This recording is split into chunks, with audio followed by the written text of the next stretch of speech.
What's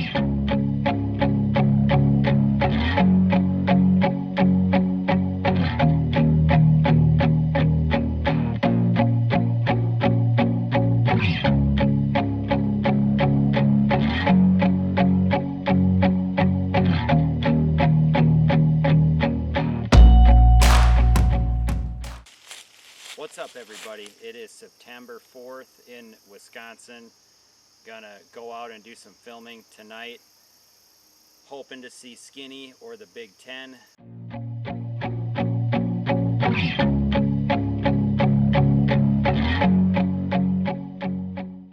But we'll see. The conditions are okay.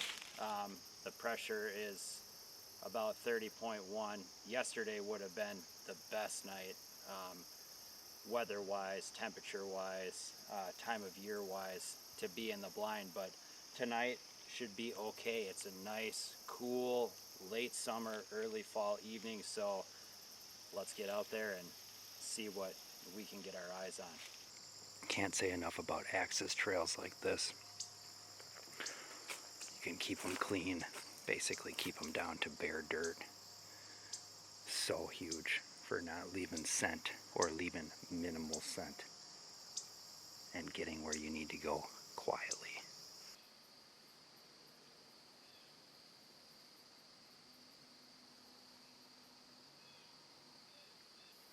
One decent buck, nice young buck. That buck still has his velvet on. They are just chowing out there in front of the muddy. That is Big Sexy and Illicit by Domain Seed mixed in out there. Closer by me here is Standing Beans. So it looks like my incognito grass out there actually did. It got about as tall as I wanted it to get to make that sugar mama a secluded corner food plot.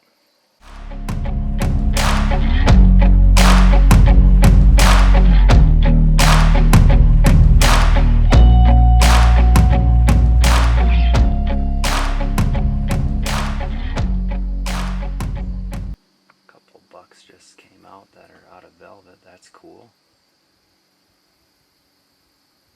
That one. Little doe coming around the corner, and then there's another buck out of velvet.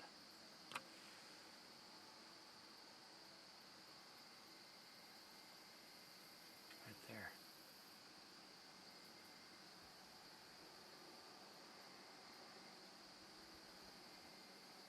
Nice to see some white antlers.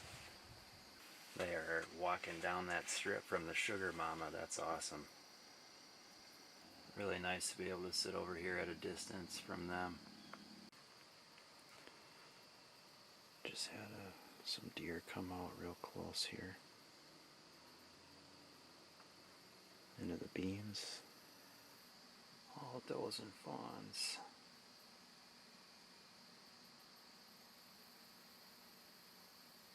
Following that Big Sexy.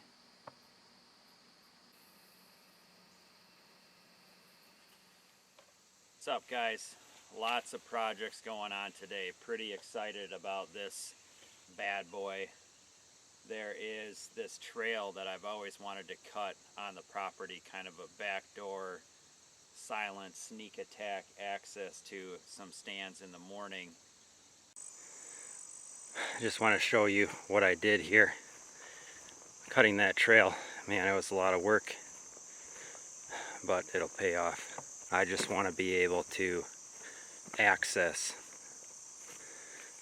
some stands along this line. This is right on the borderline of my property.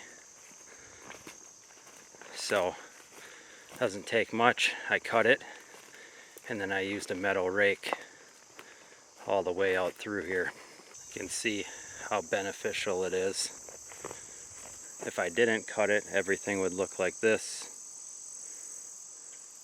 or like this, and I would be leaving a ton of scent, making a ton of noise coming out through here early morning. This is one of the tree stands I have. It's up in that tree there. So I'll be able to just come in here, pop right over this, and then I cut a little trail in here, which I'll have to be careful going to the stand. That was the loudest part. When we're changing batteries on the Cuddelink, on a Cuddelink camera, or hooking up an external battery, it's always good to take the batteries out of the camera and let the camera completely die. And the way you let the camera completely die is take the batteries out. So you take the batteries out and you hit the mode button until the camera completely loses all its juice. And in this case, I'm just hooking up an external battery. And whenever I hook up an external battery, I always take the batteries out of the camera, even if they're good, and plug in. So I got the new batteries in this battery power bank, and I'm going to plug this in to the camera without the internal batteries in the camera. And what this is going to do is it's going to read the external batteries. You can see I got no batteries in the camera, but I plugged in the external and it's reading batteries from the external. And this is important to know what your battery life is. It's got to be able to read the external battery. So now that we know that it's working off the external battery, I can put the internal batteries back in the camera. Okay, so now that I have the internal batteries in, I'm going to press up. So when I get the commands, it says EXT OK. Can you see that? Mm-hmm. EXT OK means it's reading the external battery, and that's good. If we didn't take the batteries out and shut the camera off, it won't read the external battery, and it might not ever read it first. So it's very good to do that process every time you're hooking up external battery or changing batteries. Yep. So we're changing batteries probably for the last time until hopefully after gun season, after November here. And we're moving a lot of the cameras onto good fall locations. So this camera right here, we've been getting some nice pictures on it, and it's facing this, here, turn. It's facing this big sexy, or sorry, this is a Sugar Mama field. And it's nice because this is a G camera, so it can actually pick up deer on the other side of the field.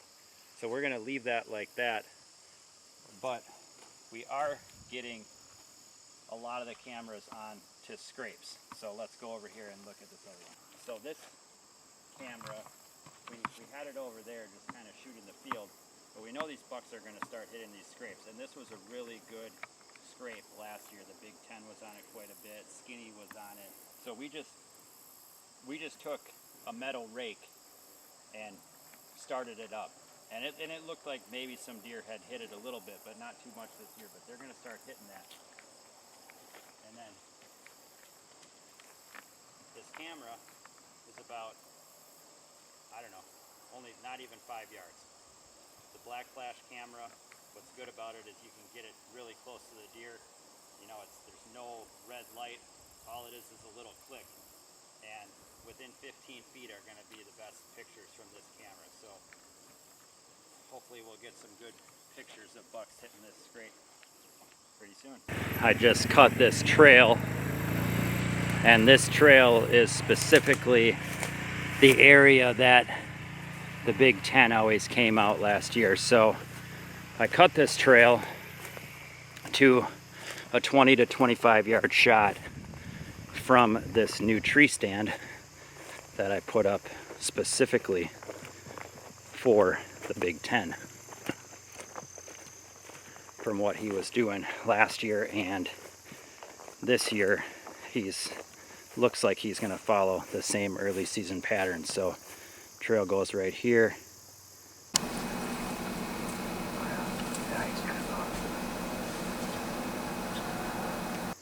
The stand is right there, and I cut the trail to meet up with this ditch back here, which I'm pretty sure is where he likes to come out of. So I just cut it just a little ways back in here, and now you can see the ditch that runs back through there. And I believe he likes to follow that ditch when he comes out to this food plot. So just a minor little cut. Didn't take too long with the weed whacker and a rake. And we'll see if a big buck will walk this trail right past that tree stand. That'd be awesome, wouldn't it? We are about to wrap up the summer projects here. We just had a phenomenal day cutting trails, changing camera locations, changed all the batteries on the cameras. Those should be good till November. Got a few more cameras to do, and I'm walking down towards my neighbors here. My neighbor's got a bean field, and there's been a lot of bucks out there in the last couple of weeks. I don't have much for cameras, so I haven't been getting too many pictures, and in fact, two of them are non-cellular cameras, so I don't know what's going on. I think there's a good chance we might be able to film a buck. Let's go.